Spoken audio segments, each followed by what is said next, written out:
Olá, queridos, boa noite, tudo bem? Nós vamos dar continuidade à nossa disciplina de Direito Empresarial 2, Sociedade Limitada e Sociedade Anônima, e hoje, mais especificamente, nós vamos tratar da Sociedade Anônima, ok?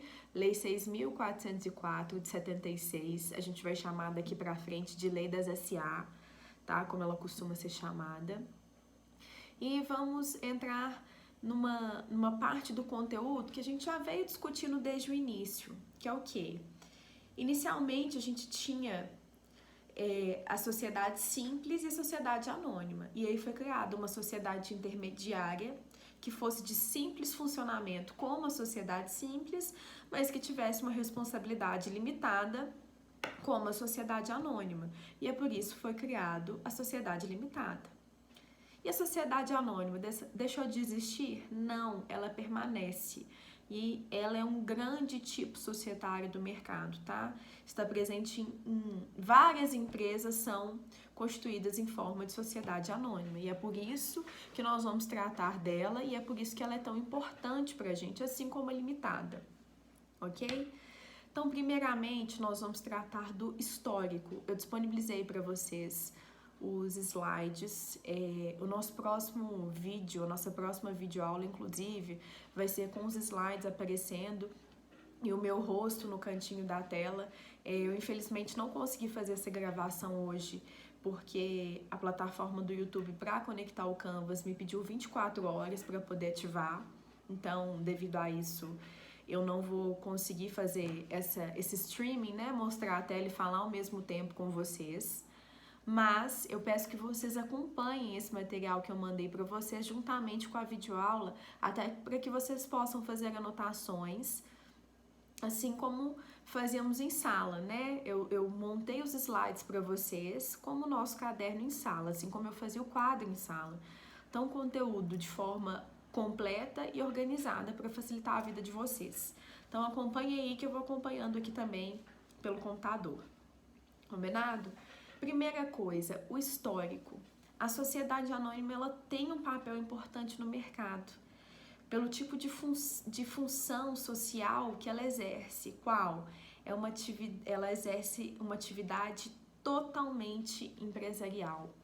Nós vamos ver aqui que o que é predominante na sociedade anônima é o fato dela ser uma sociedade de capitais. Diferente da sociedade limitada, o que importa aqui não são as qualidades pessoais do sócio, mas a verdade é a contribuição dele para a sociedade. Então o interesse ali é totalmente lucrativo.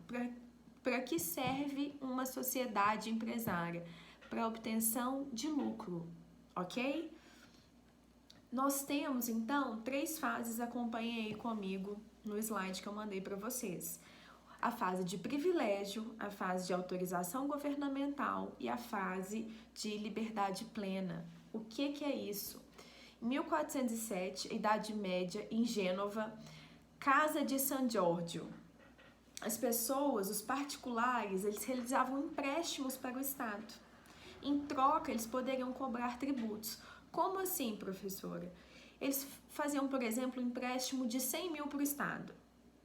E aí, ao invés de o Estado pagar diretamente para eles, por exemplo, hoje a gente vai no banco, faz o empréstimo, o banco deposita esse valor na nossa conta e depois a gente vai pagando o banco, na medida, né, que foi pactuado. Só que não era feito assim. O que acontecia era que eles faziam um empréstimo de um valor de 100 mil reais para o Estado e as pessoas tinham o direito de cobrar o tributo no lugar do Estado. Vamos dar um exemplo atual para vocês compreenderem.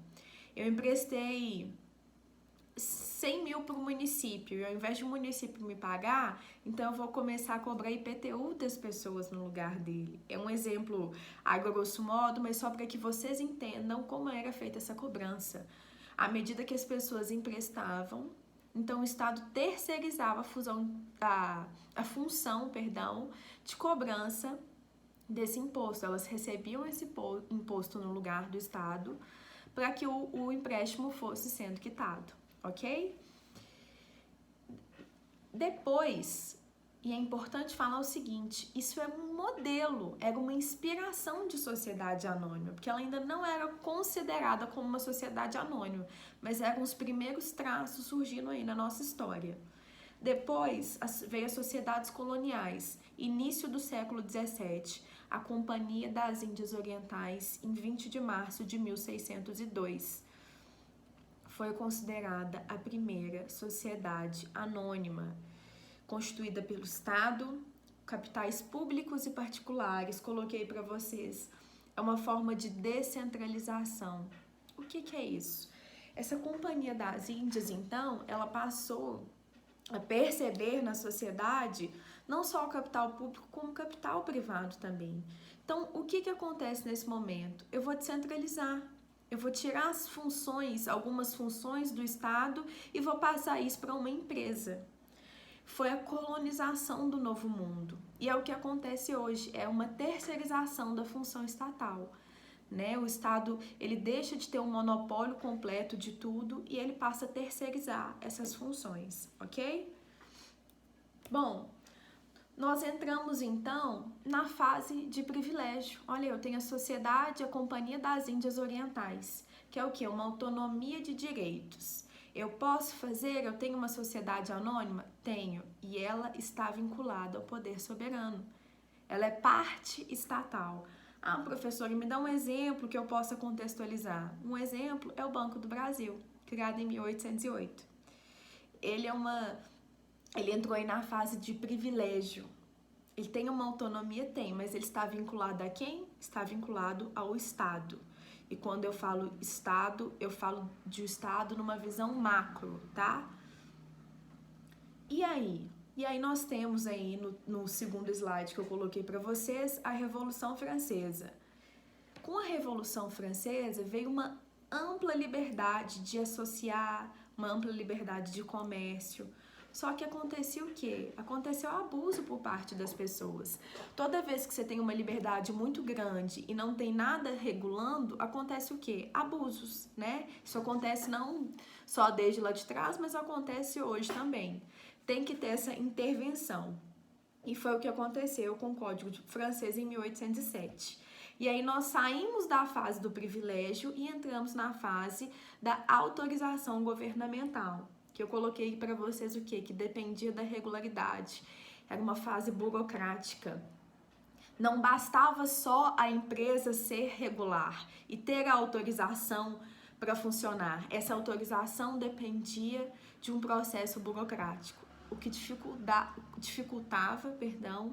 a criação das sociedades anônimas. Por quê? Porque ela já não tinha mais aquela liberdade, né? E aí eles viram que essas sociedades anônimas, elas eram extremamente importantes para o desenvolvimento das atividades industriais. Por quê? Porque elas faziam incorporação de capitais. Eu não estava mexendo só com dinheiro público mais, eu estava mexendo com dinheiro particular, né? Com investimento particular. Então, naquele momento, para desenvolver, eu precisava dessa junção. E a sociedade anônima, ela desenvolvia perfeitamente esse papel. Foi na fase, então, que nós tivemos a entrada dessa terceira fase da liberdade plena. O que é isso? Essa liberdade plena aconteceu na França, acompanhem comigo, em 1867 e no Brasil, em 1882. E ela, na verdade, é que prevalece até hoje. Não é uma autorização governamental. Eu não preciso, no momento da criação de uma sociedade anônima, pedir autorização do governo. O que eu preciso? Obedecer às leis específicas. Segunda coisa, obedecer às formalizações legais. O que é isso, professora? Eu não disse a vocês que nós temos hoje a Lei 6.404 de 76, que é a Lei da Sociedade Anônima? Se eu observar essas regras que estão nessa lei, se eu agir conforme previsto na lei, né, em complemento ao Código Civil, que a gente tem alguns artigos que, né, da lei que fazem menção ao Código Civil, que servem de parâmetro também, né, dentro do Código Civil. E aí eu posso criar uma sociedade anônima perfeitamente, sem ter que bater na porta do Estado e pedir autorização toda vez que eu for abrir uma sociedade anônima, ok? essa é a liberdade plena. Então, nós passamos por essas 3 fases, do privilégio, a fase da autorização governamental, que foi uma fase extremamente burocrática, e chegamos à nossa fase atual, que é a fase de liberdade plena. Eu não preciso de autorização, eu preciso obedecer às formalidades legais, ok? Eu coloquei para vocês, não é porque hoje o que prevalece são, ou melhor, é a liberdade plena nas sociedades anônimas que deixou de existir as sociedades que observam, né, autorização governamental e nem a de privilégio. Coloquei para vocês um exemplo de privilégio, a sociedade de economia mista. Por quê? Porque elas precisam da concessão do Estado. E aí elas têm que observar esse processo burocrático. E aí elas precisam observar tudo aquilo que é imposto pelo Estado. Elas só poderão ser abertas e constituídas com autorização estatal. Segunda coisa, aquelas que têm a autorização governamental, as instituições financeiras e as seguradoras. O que é isso, professora? Elas precisam da autorização para funcionar. Na verdade, eu até preciso fazer uma correção. A sociedade de economia mista, ela precisa da concessão do Estado, como, por exemplo, a questão do Banco do Brasil, que ficou autorizado. Já as instituições financeiras e seguradoras, elas precisam do quê?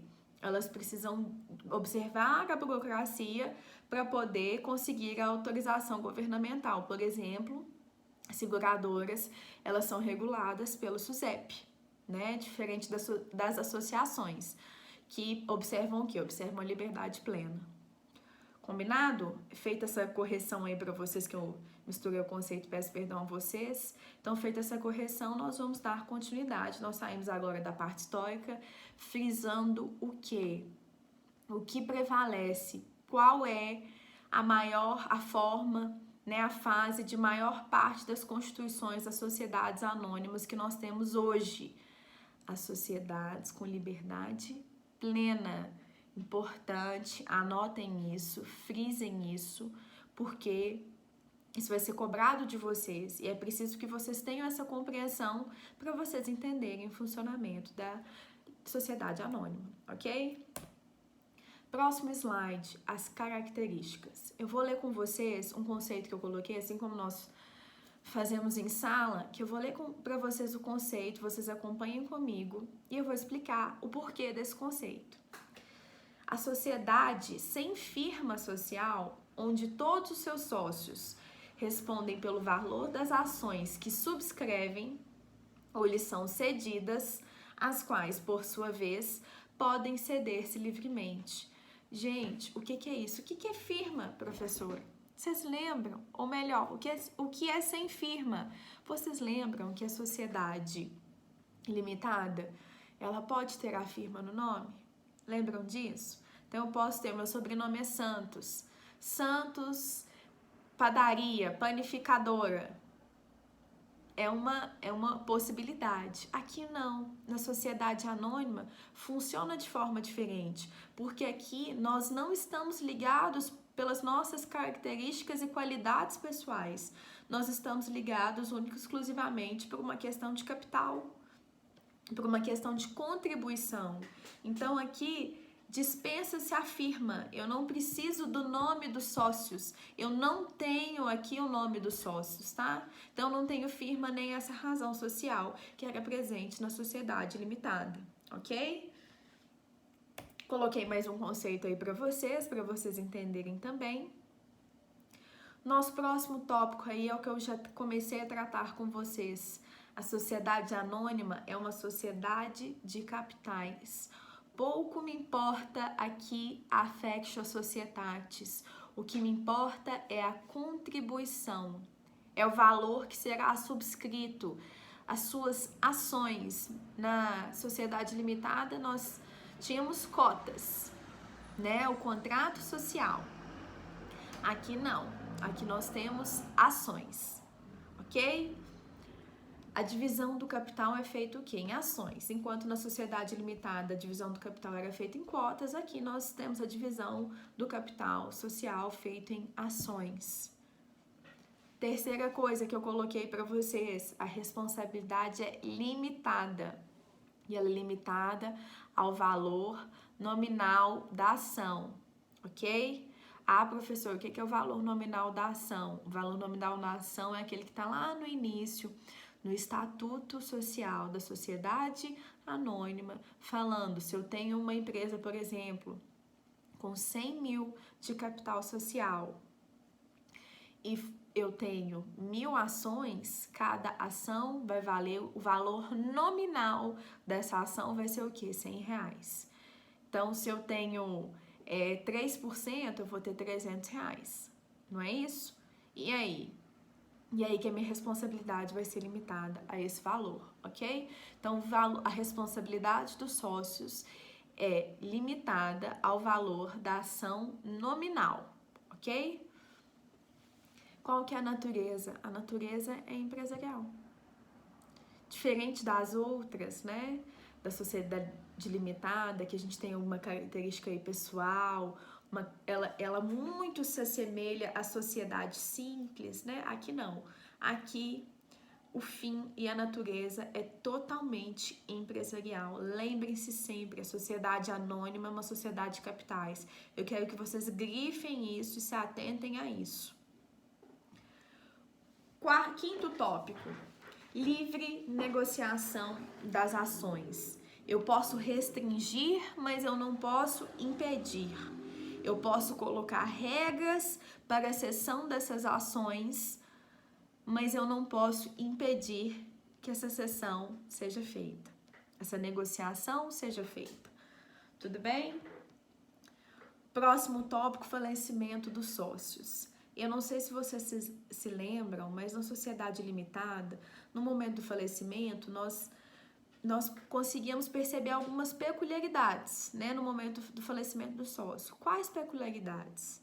Por exemplo, eu tinha que ver o que era previsto no contrato social, se os herdeiros poderiam entrar e se eles queriam entrar para essa sociedade ou se simplesmente nós faríamos a apuração dos haveres e pagaríamos para os herdeiros o valor correspondente à contribuição, às cotas daquele sócio, né? Observado o lucro, o prejuízo, fazendo um balanço, fazendo a apuração de haveres. Aqui não. Aqui o sócio faleceu, a transmissão, não sei se vocês lembram que eu falei isso, essa é uma transmissão direta, aquele princípio da Cesine.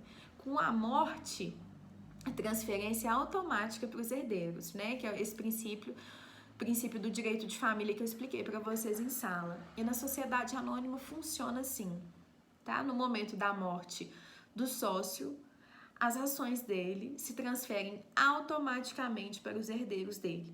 Por quê? Porque não faz diferença qual herdeiro que vai assumir aquela ação. Por quê? O importante é que haja aquela contribuição da empresa.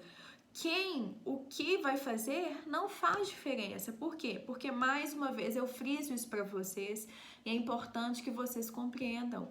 As características e qualidades pessoais não nos interessam mais nesse momento. Combinado? Mas é importante falar que é preciso analisar o caso concreto. Por quê? Porque em 2001 teve um julgamento de recurso especial feito pela 4ª turma do STJ, que considerou a natureza personalista das ações. Numa sociedade anônima, por exemplo, de capital fechado, né, que não tinha investidores externos, então eles acreditavam que as pessoas, por mais que ela fosse uma sociedade de capitais, as pessoas estavam ali reunidas com o intuito, com características da sociedade intuito persona, da affectio societatis. E aí foi afastada, então, essa transmissão direta e reconhecida a natureza personalista das ações. Isso é regra? Não, isso é exceção. Tudo bem? Próximo slide aí eu coloquei para vocês, o capital social. Professora, o que é isso? É a mesma coisa que nós vimos na sociedade limitada, mas agora na sociedade anônima. É o valor que está presente, né?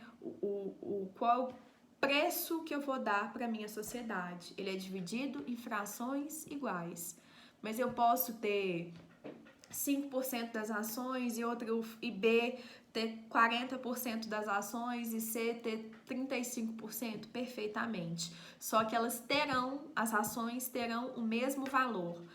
Uma ação para mim vai custar o mesmo valor de uma ação para você. A diferença é de quantas ações eu vou adquirir.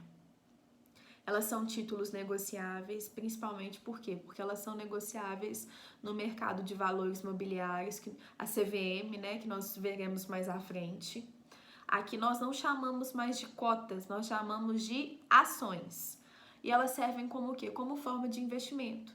Quantas empresas vocês já viram aí, as pessoas investem na Vale, na Petrobras? Por quê? Investem nas ações. Então, eu saio daquele... Por isso que é uma sociedade de capitais. Eu saio daquele nicho ali das qualidades pessoais. Só as pessoas próximas estão na sociedade. Eu sou seu sócio porque eu confio. Aparentemente, eu acho que eu conheço você, então eu confio nas suas qualidades. E aqui não. Aqui é investimento. Eu estou preocupada com o meu lucro e é por isso que eu vou investir na sua empresa se eu acho que ela tem chance de crescimento, se eu acho que hoje eu vou comprar ações da sua empresa por R$20 e amanhã essas ações vão valer R$2.000. Se eu acho que eu vou comprar essas ações de R$20 que vão me render um lucro mensal de R$2.000, entendeu? Diferente da sociedade limitada, porque sociedade limitada, as cotas não podem ser negociadas no mercado de valores mobiliários, ok? Próximo tópico, a responsabilidade dos sócios. Eu já adiantei para vocês que essa responsabilidade ela é limitada ao valor da ação nominal. Então, o que eu investi, a minha responsabilidade vai corresponder a esse valor. E o preço de emissão que eu coloquei para vocês é igual ou superior ao valor nominal. Eu tenho 100 cotas, né, que cada um... 100 cotas não, perdão, gente, a gente fica viciado, né, na sociedade limitada. Eu tenho 100 ações e cada ação vale R$1. E aí, esse é o inicial. Então, eu tenho um capital social de R$100. Com 100 ações é R$1 cada. Esse é o meu valor nominal. Mas, como eu posso emitir novas ações? Para quê? Para aumentar a minha empresa, porque eu preciso de recursos externos para crescer a empresa, é nesse momento que eu tenho valor de emissão. Então, primeiro eu tenho valor lá engessado, valor de R$1.000 o capital social, ok? 1.000 ações a R$1 cada uma. Para que eu possa emitir novas ações, ou seja, para que eu deixe de ter 1.000 ações, né? E valendo R$1 cada uma, agora eu quero aumentar para 2.000 ações. Mas eu não posso colocar o valor delas, o valor que inicialmente era R$1 cada, já que eu tenho 1.000, eu quero emitir mais 1.000. Eu não posso colocar o valor a 80 centavos, 50 centavos. Esse valor sempre tem que ser o quê? Maior do que o valor inicial, o valor nominal que consta lá no meu estatuto social, ou o mesmo valor. Essas novas ações que serão emitidas, o que vai acontecer? Ou elas serão vendidas no mercado, né, a R$1, ou elas serão vendidas a um valor maior, a R$1,05, R$1,10, R$1,20, R$50, R$1.000. Elas só não podem ser inferiores, o valor delas não pode ser inferior ao valor da ação nominal. Compreendido isso? Isso está presente no artigo 13 da Lei 6.404 de 76, ok? Próximo tópico, é o que eu já falei para vocês, é da natureza da sociedade anônima. É uma sociedade empresarial, uma sociedade mercantil, de mercado, lucro. O meu objetivo aqui é senão o lucro. Previsão no artigo 2º, parágrafo 1º da Lei de SA, Lei 6.404 de 76, né? Eu tenho essa previsão também da natureza dela no Código Civil, no artigo 982, parágrafo único, ok? Bom, e o nome?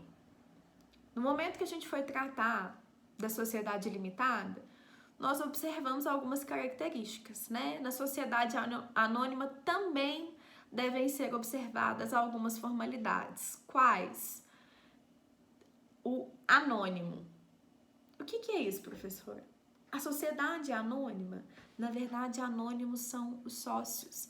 Eu falei com vocês que nós, inclusive, veremos à frente, nós temos investidores anjos, aquelas pessoas que comprarão aquelas ações que foram emitidas, elas nem aparecerão no estatuto social. Então, anônimos são sócios dessa sociedade e não a sociedade em si. Por quê? Porque a sociedade ela tem que ter o quê? Publicidade, né? Então, ela chama a sociedade anônima, mas anônimo mesmo são os sócios da sociedade. Bom, já falei com vocês que nós não temos firma e nem razão social. Por quê? Porque o interesse aqui é a contribuição, o interesse não são as características pessoais, não mais, como era na sociedade limitada. E o uso agora aqui é a denominação. Eu tenho que denominar o quê? O objeto da sociedade. Então, leiam o artigo 1160 do Código Civil. O que eu tenho que ter nesse nome? Na sociedade limitada eu não tinha que ter o termo limitada? Senão a responsabilidade não era limitada mais, era ilimitada. Vocês se lembram disso? A menos que é um importante lembrete, se eu tenho num contrato social limitada e em um contrato de fornecimento, por exemplo, com outra empresa, que eu fecho sempre e eu esqueço em um desses contratos de colocar limitada, se eu fechei negociações anteriores com essa empresa, então a minha responsabilidade continua limitada. Se é a primeira vez que eu fecho negociação, a minha responsabilidade é ilimitada. Isso no meu contrato social. Eu me esqueço de colocar limitada, então a minha responsabilidade é ilimitada. E na sociedade anônima, o que eu preciso? Eu preciso do termo companhia, que tem que estar no início do nome da sociedade, conforme a regra do artigo 3º, coloquei para vocês, da lei de SA. Fica vedado o companhia no final do nome da sociedade. E o que pode ter no final? A palavra sociedade. Pode não, deve ter no final a palavra sociedade anônima ou abreviação SA. Tudo bem? Excepcionalmente, ou seja, em caráter excepcional, nós teremos a inclusão do nome de pessoas físicas, fundadores e acionistas que contribuíram para o êxito das empresas. Previsão no artigo 3º, parágrafo 1º da Lei das Sociedades Anônimas. Combinado, gente? Então é isso. Estou sentindo falta da contribuição de vocês, né? Normalmente nossa aula demora um pouquinho mais, porque nós vamos tendo intervenções. Esse primeiro vídeo é para tratar desse início, dessa introdução à sociedade anônima. À medida que eu for postando os vídeos, nós vamos aprofundando. Mandem para mim as perguntas, as dúvidas que vocês têm a respeito do assunto. Repito mais uma vez que os slides que eu estou mandando para vocês está na mesma forma que nós desenvolvemos o nosso caderno, de forma completa e organizada, com a referência de artigos, com os tópicos. Se vocês puderem, inclusive, gostaria que vocês continuassem mantendo o caderno de vocês, né? Eu já disse isso a vocês uma vez, que nós temos duas formas de aprendizagem, escrevendo e ouvindo. Então, se puderem, claro, né, copiem o que está no slide, dando continuidade ao que a gente fazia em sala, que eu copiava no quadro para vocês e vocês passavam para o caderno. Ou, se não for possível, façam as anotações, as observações que eu coloquei aqui para vocês nos slides. Me mandem as dúvidas de vocês quanto à matéria, tá? Quanto especificamente a esse tópico de sociedade anônima. No nosso próximo vídeo, eu vou dar continuidade à matéria e vou gravar um vídeo para vocês especificamente para que nós possamos finalizar a dissolução da sociedade limitada, que foi o trabalho que eu passei para vocês, ok?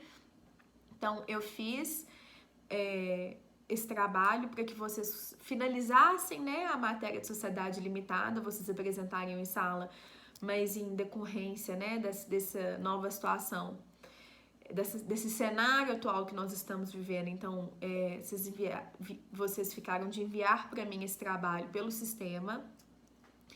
Não vou deixar de falar com vocês, até porque é um tema extremamente importante, não só para a questão teórica, mas principalmente para a vida prática de vocês. Então, eu vou gravar um vídeo especificamente tratando da dissolução da sociedade limitada e daremos, então, continuidade e aprofundaremos na sociedade anônima. Dúvidas, mandem para mim, mandem aqui no vídeo, nós faremos um fórum no Canvas.